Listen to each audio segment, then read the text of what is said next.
इससे पहले हमने कवर किया था सी लैंग्वेज क्या होता है, किसने बनाया था, उस लैंग्वेज और बाकी लैंग्वेजेस में डिफरेंस क्या है, और सी लैंग्वेज के कुछ बेसिक प्रोग्राम फंक्शन क्या होता है जैसे, ठीक है। तो आप लोग पिछली क्लास देखे ही होंगे, जो लोग नहीं देखे हैं पिछली क्लास उनको रिकॉर्डेड वीडियो मिल जाएगा, ठीक है, और लाइव सेक्शन में जाके पिछली क्लासेस को देख सकते हैं, ठीक है। तो चलिए हम लोग आगे बढ़ते हैं यहाँ पे। तो सबसे पहले समझते हैं डेटा टाइप क्या होता है, ठीक है। चलिए स्टार्ट करते हैं। तो आज का हमारा जो टॉपिक है वो है सी लैंग्वेज में data type, constant, variable and variable declare कैसे करते हैं हम लोग वो देखेंगे, ठीक है। डेटा टाइप क्या होता है उसको समझेंगे, कांस्टेंट क्या होता है, और आइडेंटिफायर क्या होता है, कंपाइलर क्या होता है, ठीक है, इंटरप्रेटर क्या होता है, लिंकर लोडर क्या होता है, सी लैंग्वेज क्या होता है, ठीक है, बेसिक प्रोग्राम कुछ, और कंडीशनल स्टेटमेंट। इतनी चीजें आज हम अपनी इस क्लास में पढ़ने वाले हैं। डेटा टाइप क्या होता है? अ टाइप ऑफ मतलब डेटा डिफाइन, यानी कि डेटा टाइप एक ऐसा प्रकार होता है जिसके अंदर डेटा को हम डिफाइन करके रख सकते हैं। एक डेटा टाइप से हम कोई वेरिएबल बनाते हैं और वो मेमोरी में कुछ जगह लेता है जो बताता है कि यहाँ से यहाँ तक के रेंज के डेटा को हम अपने किसी वेरिएबल्स के अंदर स्टोर कर सकते हैं। उसके बाद रेंज ऑफ वैल्यू, ठीक है, एक उसका रेंज होता है, एंड तब उसके बिहाफ पे वो किसी ऑपरेशंस को परफॉर्म करता है। आपका चाहे आप अर्थमेटिकल काम करें, जोड़े, घटाएं, गुणा करें, भाग करें, वो सारा काम आपका कैसे करता है, ऑपरेशंस जितने परफॉर्म करते हैं वो डेटा टाइप के हिसाब से करता है, ठीक है। अगर डेटा टाइप अब कितने प्रकार का होता है, कौन कौन सा होता है, हम वो देख लेते हैं। डेटा टाइप एक होता है इंटीजर टाइप का, ठीक है, जिसका साइज होता है, अगर साइज अप्रॉक्स आप देखें तो 2 और 4 बाइट का होता है, ठीक है, 2 या 4 बाइट का होता है, और जिसमें रेंज जो होता है ऑन टोटल सिस्टम के अंदर 32,768 नेगेटिव टू 32,767 पॉजिटिव, यानी 16 बीट का साइज लेता है अपने अंदर, ठीक है। आप बीट बाइट समझते हैं, मेमोरी का जो स्टोरेज होता है, एक मेमोरी यूनिट होती है, सबसे छोटी मेमोरी यूनिट होती है आपके बीट, फिर आपका निब्बल होता है, फिर बाइट होता है, केबी, एमबी, जीबी, इस तरीके से, ठीक है। तो वैसे ही यहाँ पे 16 बीट लेता है, और इंटीजर एक ऐसा डेटा टाइप है, ठीक है, जिसके अंदर हम negative to positive 32,767 numbers store करके रख सकते हैं। आपको कुछ जोड़ना है, आप 25,000 कर देंगे तो टोटल आपका जो आएगा वो लगभग 50,000 आएगा। तो 50,000 तक का रेंज जो होता है वो आउट ऑफ रेंज हो जाएगा, वो इंटीजर टाइप के अंदर नहीं स्टोर कर सकता डेटा। जो टोटल नेगेटिव है आपका 32,000 माइनस का कोई भी नंबर है वो 32,768 तक है, और जो पॉजिटिव नंबर है वो 32,767, उसके अंदर के जितने भी कैलकुलेशन आप करना चाहें वो इंटीजर डेटा टाइप के अंदर कर सकते हैं, ठीक है। और वो क्या करता है, स्टोर करता है। अगला है आपका फ्लॉट। फ्लॉट डेटा टाइप क्या करता है, पॉइंट के नंबर की संख्या को 4 बाइट इसका साइज होता है अकेले, और पॉइंट में कोई भी साइज आप लेना चाहेंगे, लगाना चाहेंगे तो वो इसके अंदर स्टोर कर पाएंगे आप, जैसे 2.5, फिर 2.5, इसका एग्जांपल हम एक एक करके देखते चलेंगे अभी। और उसके बाद अगला क्या है आपका, मतलब जब हमको डेसिमल वैल्यू चाहिए होगी तो हम फ्लॉट डेटा टाइप का इस्तेमाल करेंगे, और जब हमको इंटीजर वैल्यू चाहिए होगी तो इंट का इस्तेमाल करेंगे। इंटीजर वैल्यू मतलब होता है जैसे 2 2 हमको जोड़ना है, 3 2 जोड़ना है हमको, तो हम इंटीजर का इस्तेमाल करेंगे। और फ्लॉट का इस्तेमाल वहां करेंगे जैसे 2.5 जोड़ना है, 2.4 जोड़ना है, ठीक है, ऐड करना है, घटाना है, कुछ भी काम करना है आपको। अगर पॉइंट में वैल्यू है, डेसिमल वैल्यू है, तो फ्लॉट का इस्तेमाल करेंगे, और अगर आपका इंटीजर टाइप का वैल्यू है तो इंट का इस्तेमाल करेंगे। उसके बाद होता है हमारा डबल। डबल डबल क्या करता है, वो उसका साइज जो होता है वो 8 बाइट होता है, वो इंटीजर डेसिमल दोनों तरीके की वैल्यू आपका ले लेता है, ठीक है, और उसके बाद उसको परफॉर्म करता है। इसका जो रेंज होता है 1.7 ई, जो यहाँ पे ई आपको दिख रहा है वो होता है जैसे आप कैलकुलेटर के अंदर या एक्सेल के अंदर जाके बड़ा कोई नंबर टाइप कर देंगे तो वो ई में आ जाता है, मतलब वो लगभग आपका 10 डिजिट से ऊपर तक का वैल्यू ले सकता है, ठीक है। तो ये बहुत बड़ा रेंज होता है इसका, 8 बाइट का टोटल इसमें साइज होती है, ठीक है। और जब हमको कोई बहुत बड़ा इस्तेमाल करना होगा, नंबर्स आपस में जोड़ना होगा, तो हम डबल का इस्तेमाल कर लेंगे। इसका रेंज जो होता है वो हाई होता है खाली। और कैर डेटा टाइप का इस्तेमाल करते हैं हम इसके अंदर कैरेक्टर स्टोर करने के लिए, ठीक है। तो आप नेगेटिव में 128 कैरेक्टर से लेके पॉजिटिव में 127 मतलब 128 से 127 तक के कैरेक्टर्स को एक वेरिएबल्स के अंदर डिक्लेयर कर सकते हैं एक बार कैर लगा के, है ना। तो ये आपका, या फिर 255 आप 0 से लेकर 255 तक का इस्तेमाल कर सकते हैं कैरेक्टर, ओनली अगर नेगेटिव में ना हो, पॉजिटिव पॉजिटिव हो खाली, ठीक है। तो कैरेक्टर क्या करता है, कैरेक्टर भी एक डेटा टाइप है जिसके अंदर डेटा हम कैसा स्टोर करेंगे, एबीसीडी वाला डेटा, और डबल के अंदर हम क्या करेंगे, लॉन्ग डेटा हमको चाहिए होगा तो डबल के अंदर इस्तेमाल करेंगे, और फ्लॉट के अंदर हम क्या करेंगे, पॉइंट में या फिर इंटीजर टाइप का या डेसिमल दोनों प्रकार की वैल्यू अगर हमको थोड़ा सॉरी फ्लॉट के अंदर खाली आपका पॉइंट का वैल्यू जाता है, और उसके बाद इंटीजर के अंदर क्या जाएगा, ओनली इंटीजर वैल्यू, यानी कि 2 4 5 6, ठीक। उसके बाद आपका वाइड है, वाइड से हम किसी भी फंक्शंस को रिप्रेजेंट करते हैं, ठीक है, इसका मतलब कोई वैल्यू नहीं है इसके अंदर। और आगे बढ़ते हैं हम, उसके बाद है हमारा क्या, constant. A constant is a value in C that does not change during the execution of the programme.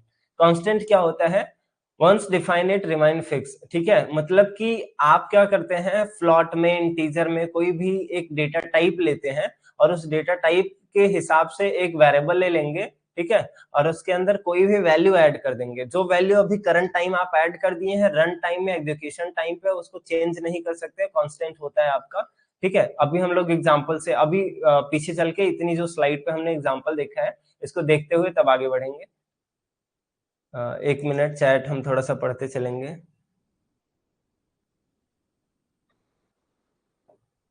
हाँ, ओके ओके, सभी यूनिवर्सिटी में जो सिलेबस होता है बीसीए का कंप्लीट सिलेबस है इसके अंदर, ठीक है।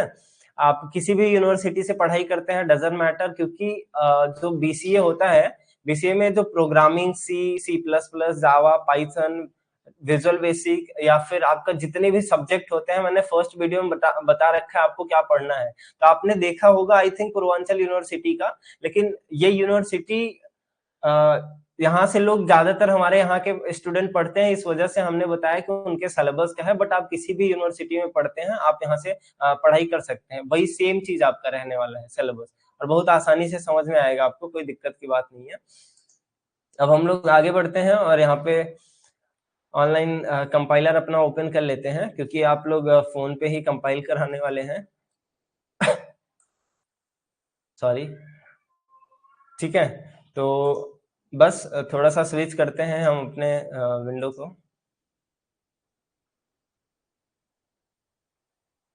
ठीक है। आप आउटपुट की स्क्रीन पे आ गए हैं, चलिए यहाँ पे आते हैं, थोड़ा सा जूम करेंगे आपको समझ में आएगा। पहला हमारा क्या था, जो हम लोग देखे थे, पहले हमने बात किया था डेटा टाइप के बारे में, तो इंटीजर टाइप का डेटा टाइप था, और जिसके अंदर हम यहाँ पे उसका रेंज क्या था, रेंज था 32,768 से लेके 32,767 पॉजिटिव नंबर तक, निगेटिव में 32,700, निगेटिव का मतलब क्या होता है, जो जीरो से छोटी संख्या होती है, ठीक है, मतलब माइनस में। तो हम यहाँ पे आ जाते हैं, यहाँ पे देखते हैं, जो ये कोई भी वैल्यू यहाँ पे लिखते हैं, हम वेरिएबल डिक्लेयर करते हैं। सबसे पहले यहाँ पे लिखेंगे समझने के लिए आपको, इंट a बराबर 5, ठीक है, एंड हमने फिर से लिखा इंट b बराबर 6। अब हम चाहें तो एक बार इंट लिखें, इंटीजर टाइप का डेटा टाइप है हमारा, 5 हमने वैल्यू दिया और 6 हमने दिया, ठीक है। अब यहाँ पे हम क्या करते हैं, एक इंट c, ठीक है, c बराबर a प्लस b, इस तरीके से हम इसके अंदर a के अंदर कितनी वैल्यू हमारी, हम चाहे तो बार बार इंट लगा सकते हैं, अगर हमको नहीं लिखना बार बार तो हम नहीं भी लगा सकते हैं, ठीक है। तो मैं यहाँ पे क्या करता हूँ, हटा देता हूँ, यहाँ पे कॉमा लगा देंगे, ये दोनों एक बार में समझ जाएगा, या यहाँ पे कॉमा लगा के हम सी भी लिख सकते हैं, तो हमको नीचे जो है सी नहीं लगाना पड़ेगा, इंटीजर, ठीक है। तो इंटीजर टाइप का हमारा तीनों वेरिएबल है, पहला वेरिएबल कितना है, ए है, दूसरा बी है, और तीसरा क्या है, सी है। तो ए की वैल्यू कितना है, 5 है, बी की वैल्यू कितना है, 6 है, और सी में हमने क्या किया है, ए प्लस बी। तो जब हम सी को प्रिंट कराएंगे तो ए की वैल्यू 5 प्लस बी की वैल्यू 6, तो 5 6 कितना होगा, 11 होगा। तो सी के अंदर जो वैल्यू गई है वो कितना गया है, 11। तो हम यहाँ पे प्रिंटफ के अंदर आके, प्रिंटफ क्या करता है, यूज फॉर स्टेटमेंट आउटपुट, कुछ भी प्रिंट कराने के लिए हम प्रिंटफ का इस्तेमाल करते हैं। तो परसेंट यहाँ पे लिखेंगे परसेंट डी, क्योंकि जब हमारा इंटीजर टाइप का डेटा टाइप होता है तो हम उसकी वैल्यू को प्रिंट कराने के लिए %d का इस्तेमाल करते हैं। यहाँ पे लिखेंगे कॉमा और c, ठीक है। तो हम यहाँ पे c को प्रिंट कराएंगे और रन पे क्लिक करते हैं। तो हमारी वैल्यू कितनी आई? 11, 6 5 11, ठीक है। तो टोटल जोड़ के आ रहा है। थोड़ा चैट बॉक्स में बताते रहिएगा, समझ में आ रहा है? आई थिंक थोड़ा सा लैग हो रहा है। चलिए, तो क्या है हमारा इंटीजर टाइप का डेटा टाइप हमने रखा a, और यहाँ पे वैल्यू हमने क्या रखा? 5 रखा। अब मैं यहाँ पे क्या करता हूँ, वैल्यू को 5.5 कर देता हूँ और यहाँ पे 6.5 कर देता हूँ या 4 कर देता हूँ। अब जैसे ही हम रन पे क्लिक करेंगे, हमारे पास यहाँ पे आंसर क्या आया? 11, जबकि आंसर क्या आना चाहिए? 5 और 6 11 होता है ना, लेकिन 0.5 और 0.5 इसमें भी है, तो एक डिजिट कम से कम बढ़ना चाहिए, ठीक है। कितना होना चाहिए? 12 होना चाहिए आपका। तो यहाँ पे पॉइंट की वैल्यू को या उसके डेटा को छोड़ देता है, इंटीजर टाइप का ही खाली जो डेटा है उसकी वैल्यू को प्रिंट करता है, वो है आपका इंट। अब अगर मैं यहाँ पे डेटा टाइप खाली बदल दूं, इंट में जाके हम यहाँ पे लगाएं क्या? फ्लॉट। फ्लॉट क्या है? आपका एक डेटा टाइप है। जैसे ही आप फ्लॉट लिखेंगे तुरंत तुरंत उसका कलर चेंज हो जाएगा। अब मैं रन पे क्लिक करूंगा तो आपका कितना वैल्यू आया? तो बहुत सारे यहाँ पे नंबर्स दे दिया, बट इतना नंबर नहीं आना चाहिए क्योंकि यहाँ पे हमने %d लगाया है। अब कोई भी डेटा टाइप आप चेंज करेंगे प्रिंट कराने के लिए, यहाँ पे आपको उसका नंबर जो है वो चेंज करना पड़ेगा। तो यहाँ पे %f लगाना पड़ेगा फ्लॉट के लिए आपको, ठीक है। अब देखिएगा यहाँ पे पॉइंट में वैल्यू दिया है और कितना वैल्यू आया? 12। मैंने आपको बताया था कि इंटीजर टाइप का वैल्यू कोई भी लेना है तो आप इंट डेटा टाइप का इस्तेमाल करेंगे, और अगर उसके अंदर आपको कोई भी पॉइंट की वैल्यू लेनी है तो आप फ्लॉट डेटा टाइप का इस्तेमाल करेंगे। तो यहाँ पे मैं फ्लॉट किया, वेरिएबल हमारा ऐसे ही डिक्लेयर हुआ है और फ्लॉट डेटा टाइप का हमने इस्तेमाल किया, तो फ्लॉट के अंदर कितना आया?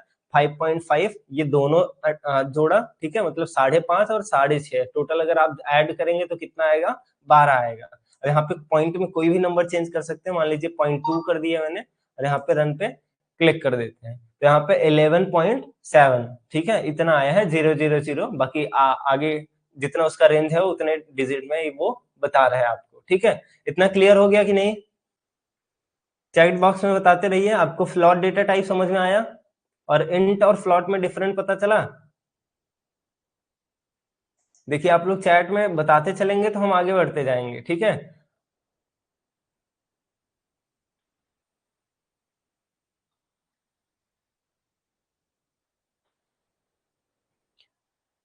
इंटीजर में क्या करता है?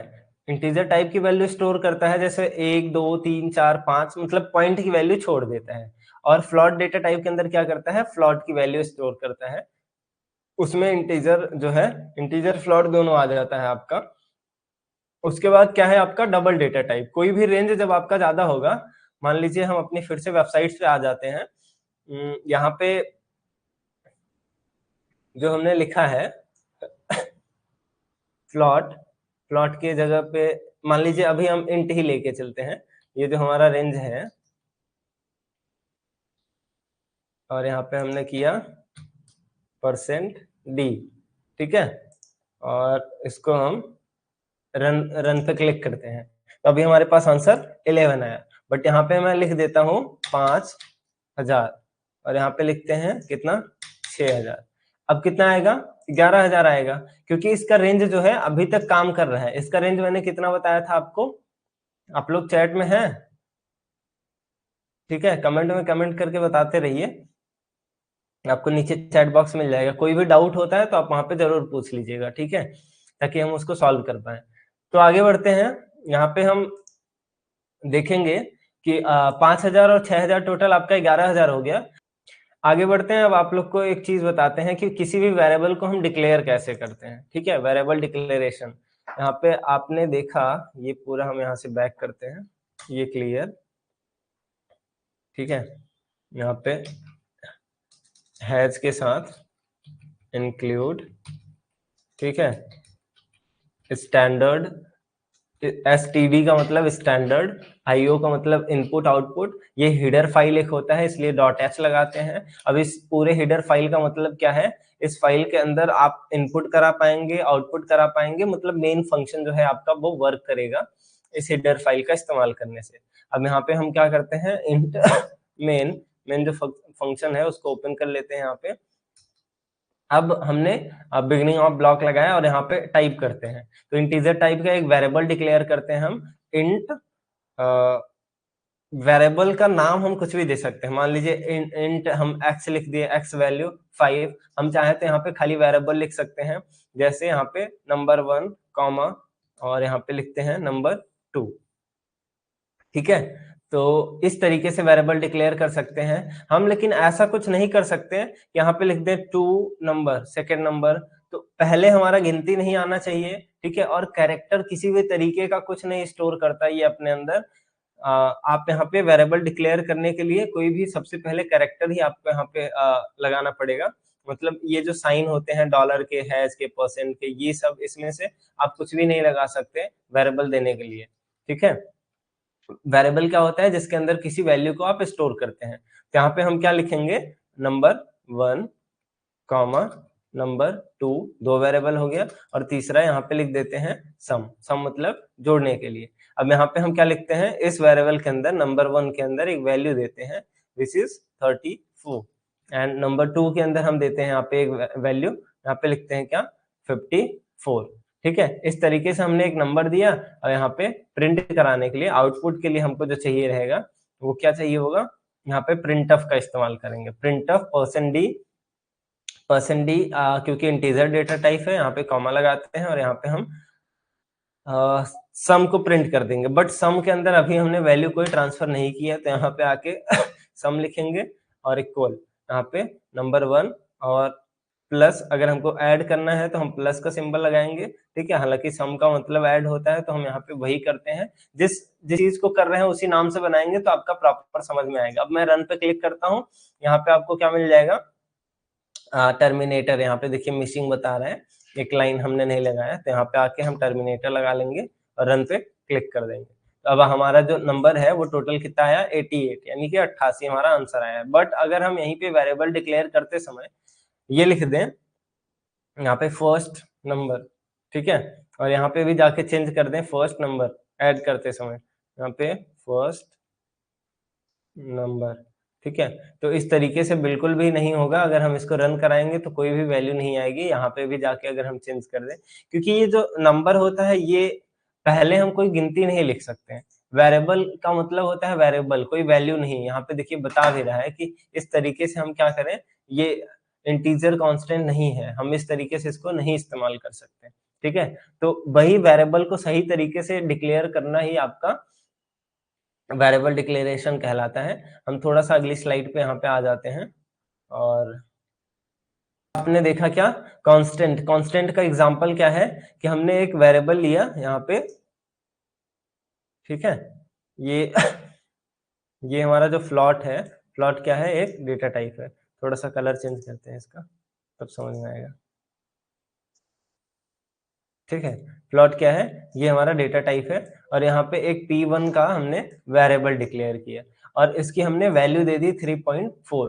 अगर हम यहीं से वैल्यू दे देते हैं तो कोई भी रन टाइम पे एग्जीक्यूट करा देंगे, हमको आंसर मिल जाएगा। तो उसका आंसर हमको सीधा मतलब बार बार हम चेंज नहीं कर सकते, एग्जीक्यूट कराएं, रन कराएं, और वहां पे बार बार हमको चेंज नहीं कर सकते। तो ये होता है कांस्टेंट। और अगर हम चाहें अपनी वैल्यू को बार बार चेंज करें तो हमको स्कैनफ का इस्तेमाल करना पड़ेगा, जिससे इनपुट मांगता है वहां पे, ठीक। तो आगे बढ़ जाते हैं। यहाँ पे इंटीजर कांस्टेंट होता है, जो हम अपने सारे नंबर को इंटीजर कांस्टेंट में कर देते हैं। फॉर एग्जांपल 10, 20, 25, 50, ये हम इसके अंदर डाल दे सकते हैं। फ्लोटिंग कांस्टेंट आपका यहीं पे डिफाइन आप कर सकते हैं, 3.14 यहाँ पे जो भी है पॉइंट में, और कैरेक्टर ABCD में आप यहाँ पे नंबर्स को वो कर सकते हैं। तो कैरेक्टर जो डेटा टाइप है, इसका वाला आप लोग प्रिंट करा के हमको दिखाइएगा, ठीक है। कोई भी नाम अगर आपको स्टोर कराना होगा तो किस डेटा टाइप का इस्तेमाल करेंगे आप लोग, यहाँ पे देखिए कैर डेटा टाइप का कैर आप लिखिएगा, और उसके अंदर कोई भी एक वेरिएबल देके कोई वैल्यू आप डालिए और उसको प्रिंट आउट में ले सकते हैं, ठीक है। आगे बढ़ते हैं हम। अगला क्या है आपका, स्ट्रिंग कांस्टेंट है, ठीक है यहाँ पे, और उसके बाद सिंबॉलिक कांस्टेंट है। आप इस तरीके से यूज कर सकते हैं, यूजिंग डिफाइन मेथड, नीचे आपको दिख जाएगा, ठीक है। और डिक्लेरेशन में यहाँ पे साफ साफ आपको समझाया गया है कि टाइप ऑफ डिक्लेरेशन, एग्जाम्पल में कोई भी वैल्यू आप प्रिंट कराने के लिए क्या करेंगे, जैसे हम यहाँ पे वेरिएबल ए लिख सकते हैं, ठीक है। और अच्छा, वैल्यू हम नॉर्मल प्रिंट कराने के लिए डी का %d का इस्तेमाल करते हैं, बट अगर हमको कभी कैरेक्टर वाली प्रिंट करानी हो तो %c का इस्तेमाल करेंगे, और कोई जो डिजिट का होगा, ठीक है, तो %d इस्तेमाल करेंगे। अभी हम लोग करते भी हैं, ठीक है। बूलियन डेटा टाइप का भी जो है वो हम इसका इस्तेमाल करके %d का हम बना लेंगे, ठीक है। एंड ट्रू फॉल्स का भी हम %d से इस्तेमाल करने वाले हैं, ठीक है। तो ये कुछ आपका परसेंट होता है, इसको लगाने के बाद आप अपने अलग अलग डेटा टाइप के वैल्यू को प्रिंट कराते हैं। एग्जाम्पल यहाँ पे डिफाइन किया गया है, ठीक है। कोई भी आप यहाँ पे डेटा टाइप लगा दीजिएगा, उसके बाद वेरिएबल नेम यहाँ पे दीजिएगा, और वहां पे आपको आगे वैल्यू देनी है। एग्जाम्पल में आप देखिए वेरिएबल कैसे डिफाइन किया जाता है। एग्जाम्पल में यहाँ पे है जैसे इंट, इंट क्या है, एक वेरिएबल है, सॉरी डेटा टाइप है, ठीक है। और उसके बाद अंदर उसके यहाँ पे वेरिएबल नाम कोई भी डिफाइन किया गया, तो यहाँ पे वेरिएबल नेम की जगह पे क्या दिया गया है, एज, एंड उसकी जो वैल्यू दी गई है लास्ट में वो कितना है, यहाँ पे 20, ठीक है। तो अभी एज जो 20 है वो क्या है, एक वैल्यू है, और जो एज है वो क्या है आपका, एक वेरिएबल है, और जो इंट है वो क्या है, एक डेटा टाइप है। तो इंटीजर टाइप की वैल्यू इस इंट एज वेरिएबल के अंदर डिक्लेयर करी गई है आपका इस एग्जांपल से, ठीक है। आप यहाँ पे वैल्यू चेंज कर सकते हैं टाइप करके, ठीक है, कुछ भी, और वेरिएबल कुछ भी डिक्लेयर कर सकते हैं। बट मैंने जो बताया पहले आपको पहले कोई गिनती नहीं लिखनी है, आपको अंडरस्कोर आप चाहे तो लगा सकते हैं, माइनस का सिंबल नहीं लगा सकते, कोई नंबर पहले आप इस्तेमाल नहीं कर सकते, ठीक है। और जितने भी कीवर्ड होते हैं जैसे इफ, एल्स या फिर फॉर, ठीक है, वाइल, ऐसे ऐसे बहुत सारे कीवर्ड होते हैं, इंट, फ्लॉट, ये सब कोई भी इस्तेमाल नहीं कर सकता वेरिएबल, क्योंकि जो इंट है, इंट एक डेटा टाइप है, ठीक है। तो कीवर्ड क्या होते हैं, कितने होते हैं, सारे आपको बता देंगे। 32 कीवर्ड्स होते हैं आपके सी लैंग्वेज के अंदर, और उन सभी कीवर्ड्स को आप वेरिएबल्स के इस्तेमाल एज अ वेरिएबल आप नहीं यूज कर सकते हैं, ठीक है। ठीक है, मैंने आपको क्या बताया, आप अंडरस्कोर लिख के एज लिख सकते हैं, माइनस नहीं लगा सकते, यहाँ पे अंडरस्कोर होता है, ये लिख सकते हैं वेरिएबल, इस तरीके से आप बना सकते हैं, ठीक है। मतलब बीच में भी कहीं आप इसका इस्तेमाल कर सकते हैं। तो यहाँ पे मैंने लिखा एज इक्वल 20, ठीक है, और यहाँ पे सेमीकोलन। उसके बाद आपका हमारा टॉपिक क्या था आज, हमने यहाँ पे इंटीजर टाइप का एक डेटा टाइप दिया, उसके अंदर एक वेरिएबल लिखे एज, और उसके अंदर वैल्यू दिए कितना, 20। तो अभी हमारे एज की वैल्यू कितनी है, 20 है। यहाँ पे हम एक कंडीशन लगाते हैं, if age is greater than और इक्वल 18, ठीक है। तो ये हमारा क्या है, ऑपरेटर है। अभी हम लोग ध्यान से समझेंगे ऑपरेटर भी कितने होते हैं, लेस देन, ग्रेटर देन, ठीक है, एडिशन, सब्ट्रैक्शन, जितने भी हम बीच में वहां पे इस्तेमाल कर रहे थे वो सारा हमारा ऑपरेटर था, ठीक। तो हम यहाँ पे क्या पूछ रहे हैं, यदि किसी की एज जो है, यहाँ पे एज में वैल्यू कितना दिए हैं, 20 दिए हैं। अगर एज बड़ा है, मतलब ज्यादा है या बराबर है 18 के, तो यहाँ पे क्या होना चाहिए, देन, ठीक है, प्रिंट एफ, हम लिख देते हैं यहाँ पे डीएल अलाउ एल्स, या मतलब अदरवाइज, नहीं तो क्या होगा, डीएल नॉट अलाउ। आपको पता है जब कोई भी मैसेज हम प्रिंट कराते हैं तो किसका इस्तेमाल करते हैं, जब कोई भी मैसेज प्रिंट कराएंगे तो यहाँ पे डबल कोट का इस्तेमाल करेंगे और रन पे हम क्लिक करेंगे। तभी हमारे एज की जो एज वेरिएबल है, एज कितनी है, यहाँ पे 20 है। तो 20 है मतलब 18 से बड़ा है, यहाँ पे पूछ रहा है if age is greater than is equal 18, 18 से ज्यादा है, तो कौन सा वाला मैसेज प्रिंट करें, ये वाला प्रिंट, पहला स्टेटमेंट यहाँ पे प्रिंट कर देते हैं। यहाँ पे प्रिंट क्या किया है, डीएल अलाउ, अदरवाइज एल्स, अगर उससे छोटा रहेगा तो क्या करेगा, डीएल नॉट अलाउ लिखेगा।